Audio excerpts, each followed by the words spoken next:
What if I told you that some of the toughest fruit trees on Earth are not growing in glossy suburban orchards, but in forgotten homesteads buried beneath snowdrifts, surviving winters that would kill most modern gardens in a single night? Most people don't realize this, but long before refrigerated trucks, imported citrus, and industrial food systems, families across the coldest regions of North America depended on a hidden class of fruit trees, trees that endured -40 degrees, trees that kept producing when entire harvests failed, trees planted not for luxury, but survival. And somehow, many of them vanished. Not because they stopped working, because modern agriculture stopped needing resilient people. Today, most homeowners plant fragile varieties bred for appearance, shipping, or supermarket shelves. Meanwhile, legendary cold-hardy trees, patient, relentless, almost indestructible, sit ignored in old farm belts, northern valleys, and abandoned rural properties. But that knowledge is returning, especially now, as weather grows more unpredictable, as food prices rise, as drought and unstable seasons push gardeners towards stronger systems. These forgotten trees matter again. And by the time we reach number 10, you'll see a fruit tree so cold-resistant it once fed families near the edge of the Arctic Circle, quietly, for centuries. And one more thing. The final tree on this list is so overlooked that most Americans have never even heard its name, despite the fact it can survive winters colder than Alaska's interior forests. This is not just gardening. This is resilience planted in the ground. The first tree is the Siberian crabapple, Malus baccata. At first glance, it does not look impressive. The fruit is small, the branches are rugged, its shape feels untamed compared to modern orchard trees. But appearances can be deceptive. Native to Siberia, northern China, and Mongolia, this tree evolved in a world of brutal winters and relentless wind. Temperatures that would shatter conventional apple varieties barely slow it down. Some specimens survive below -50 degrees Fahrenheit. Think about that for a moment. Most fruit trees panic at the first hard freeze. This one was born inside ice.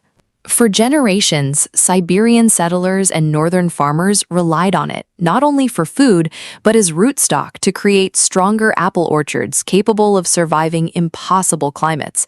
Yet modern commercial orchards replaced many of these hardy genetics with softer, sweeter, more marketable varieties. The result? We gained prettier apples and lost resilience. Today, the Siberian crabapple matters because it asks almost nothing from the grower. Full sun, well-drained soil, occasional pruning, that is enough. The fruits can be turned into preserves, cider, vinegar, and winter jellies rich in pectin.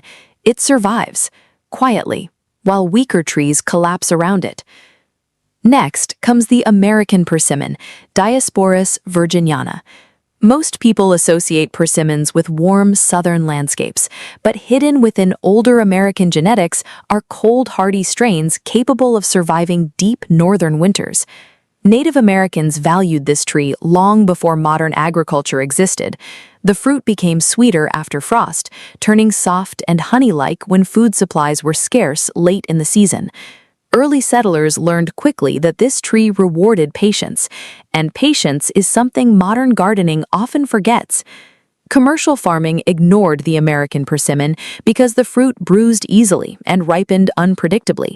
It could not fit neatly into industrial systems designed for uniformity and shipping. But for a homeowner, it is extraordinary. Once established, it tolerates poor soils, drought, neglect, and cold with remarkable grace. Plant it in full sun, give it space, protect young saplings during their first winters. After that, the tree becomes increasingly self-reliant. A mature persimmon tree feels ancient, steady, almost immovable. The third tree is the Canadian plum, Prunus nigra. This is one of the great forgotten fruits of North America. Wild stands once stretched across the colder regions of Canada and the northern United States, where temperatures routinely devastated delicate European plums. Yet the Canadian plum endured with stubborn determination. Its fruit is not supermarket perfect. That is precisely why it matters. The plums are fragrant, deeply flavorful, and ideal for preserves, sauces, and fermentation. Birds love them, pollinators swarm them, and the tree itself becomes a resilient part of a larger ecosystem, rather than a fragile ornamental dependent on constant intervention. Modern landscaping pushed trees like this aside because they lacked commercial polish. But survival gardens do not need perfection. They need reliability. Canadian plum thrives in cold zones with full sunlight and moderate moisture. It spreads naturally over time, creating dense thickets that protect soil and wildlife alike. Plant it once, and decades later, it may still be feeding something. The fourth tree is the haskap, Lonicera caerulea, also known as honeyberry. This plant feels almost mythical when you first encounter it. Native to the freezing regions of Russia, Japan, and northern Canada, haskap evolved in landscapes where snow dominates much of the year. Its berries ripen incredibly early, sometimes before strawberries even awaken. Imagine that, a fruiting plant that embraces cold instead of fearing it. For years, Western agriculture overlooked haskap because the berries were delicate and unfamiliar to mainstream consumers. But survival-minded gardeners have begun rediscovering what Northern cultures already knew. This plant is a powerhouse, rich in antioxidants, highly productive, resistant to frost, and astonishingly easy to grow. Two varieties improve pollination dramatically, so planting pairs is wise. They prefer cool climates, organic rich soil, and consistent moisture during establishment. Once mature, they become remarkably resilient. And in an era where extreme weather is becoming normal, early fruit production matters. The fifth tree is the cornelian cherry, Cornus mass. This tree carries the weight of forgotten Europe inside its branches. Long before supermarkets existed, villagers across Eastern Europe and Western Asia harvested these ruby-red fruits for syrups, medicines, wines, and winter preserves. Some trees survived for generations beside monasteries and stone villages. Then industrial food systems arrived, and ancient fruits disappeared. Cornelian cherry is not a true cherry at all, but a dogwood species with extraordinary cold tolerance and disease resistance. It blooms early, often before spring fully arrives, painting the landscape with yellow flowers while snow still lingers nearby. That kind of timing matters to pollinators struggling in unstable seasons. The fruits themselves are tart, rich, and incredibly nutritious.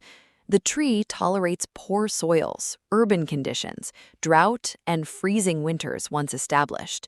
It asks very little, but gives for decades. And we are only halfway through this list, because number 10 may be the most cold-defiant fruit tree most Americans have never considered planting. The sixth tree is the Nanking cherry, Prunus tomentosa. This one survived wars, famine, migration, and forgotten homesteads across Asia and Eastern Europe before quietly arriving in North America. And yet, most suburban gardeners walk past it without recognition. Nanking cherry is technically more shrub than tree, but its productivity is legendary. It tolerates brutal cold, poor soil, high winds, and inconsistent rainfall. In the harsh conditions of the northern plains, it often fruits when other species fail entirely. Its small red cherries carry a bright, tart sweetness ideal for jams, pies, and preserves. But what makes it remarkable is its resilience. This plant was built for uncertainty. Plant multiple bushes for better pollination. Give them sunlight and airflow. Minimal pruning is usually enough. And once mature, they become one of the most dependable fruiting systems a cold climate grower can own. Underestimated for far too long. The seventh tree is the serviceberry Amelanchier alnifolia, also called Saskatoon berry. Indigenous peoples across North America treasured this plant centuries before modern agriculture arrived. The berries were dried into pemmican, mixed with fat and protein to create one of the most efficient survival foods ever developed. That alone should tell you something.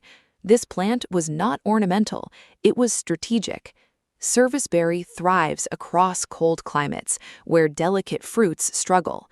Its spring blossoms feed pollinators, its berries nourish birds and humans alike, and its autumn colors turn entire landscapes into fire. Yet commercial agriculture ignored it because the berries were soft and difficult to transport long distances. Again, the same story. Industrial systems reward shelf life. Nature rewards resilience. Serviceberries prefer sunlight, but tolerate partial shade remarkably well. The eighth tree is the Russian pomegranate relative known as the Russian olive, Elaeagnus angustifolia, though in some regions it has become invasive, so careful local research matters before planting. But historically, this tree tells an important story. In some of the harshest climates, stretching from Central Asia into Eastern Europe,